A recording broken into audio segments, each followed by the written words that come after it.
ओम सूर्याय नभो नमः। जय सूर्यदेव। सूर्यदेव भगवान की पूजा विधि एवं कथा।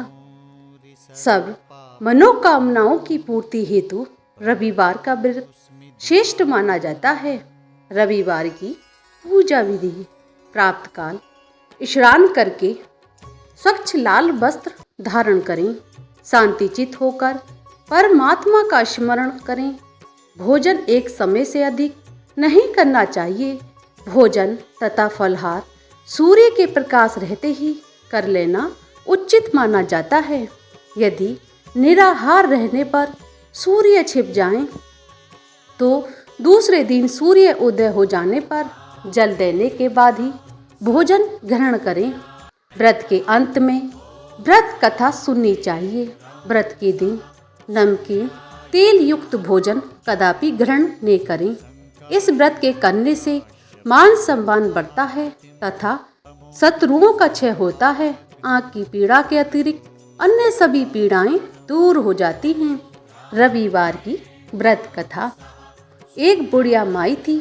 उसका नियम था प्रति रविवार को सवेरे ही स्नान आदि कर गोबर से लीप कर फिर भोजन तैयार किया करती थी। बाद में भगवान का भोग लगाकर स्वयं भोजन ग्रहण करती थी। श्री हरि की कृपा से उसका घर अनेक प्रकार के धन धान्य से पूर्ण था। घर में किसी प्रकार का विघ्न या दुख नहीं था। सभी प्रकार से घर में आनंद रहता था। इस तरह कुछ दिन बीत जाने पर उसकी एक पड़ोसन, जिसके गाय का गोबर वह बुढ़िया माई लाया करती थी, विचार करने लगी, यह वृद्धा सवृद्धा मेरी गाय का गोबर ले जाती है, इसलिए अपनी गाय को घर के अंदर बांधने लग गई।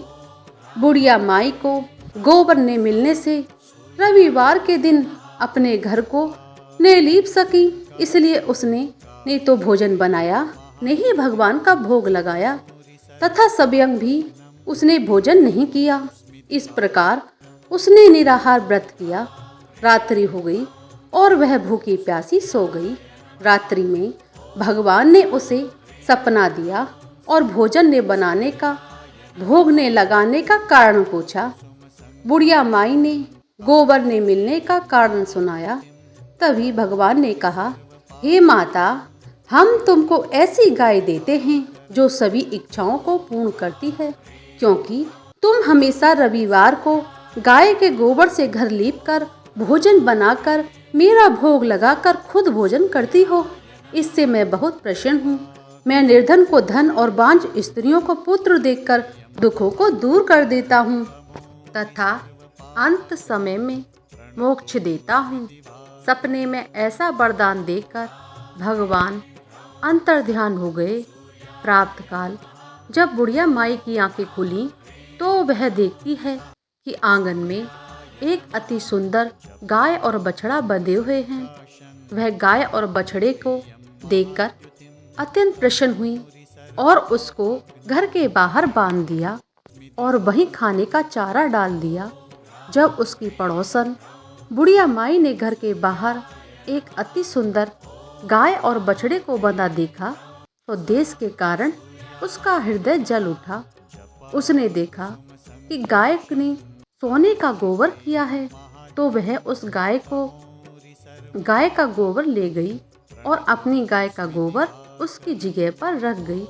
वह प्रतिदिन ऐसा ही करती रही और सीधी सादी बुढ़िया माई को इसकी खबर नहीं होने दी।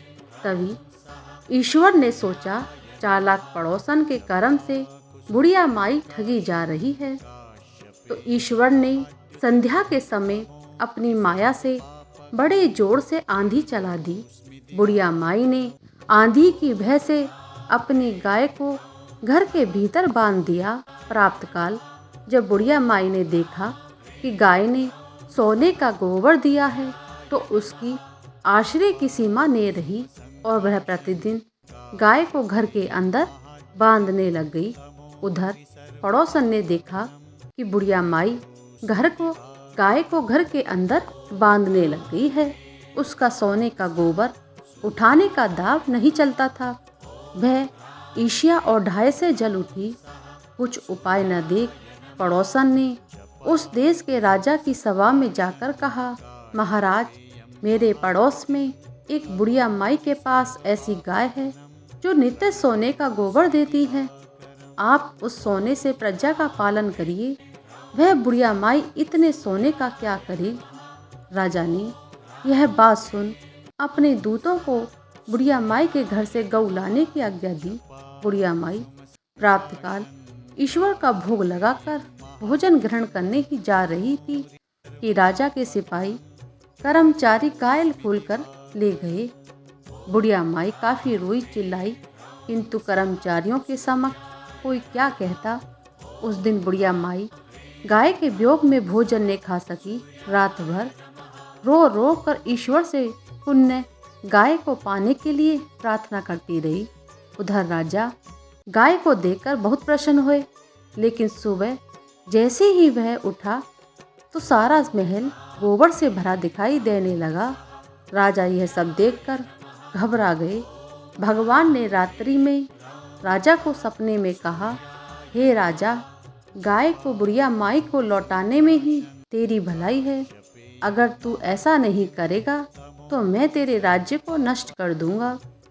उसके रविवार के व्रत से प्रसन्न होकर मैंने उसे गाय दी थी।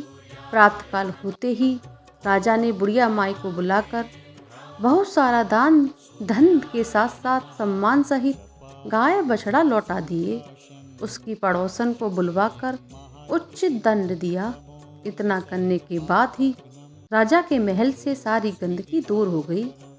उसी दिन से राजा ने नगरवासियों को आदेश दिया कि राज्य की समृद्धि तथा अपनी समस्त मनोकामनाओं की पूर्ति के लिए रविवार का व्रत रखा करो।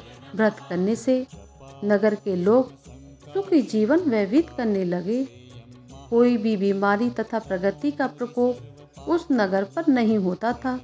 सारी प्रजा सुखी पूर्वक रहने लगी। बोलिए सूर्य नारायण भगवान की जय।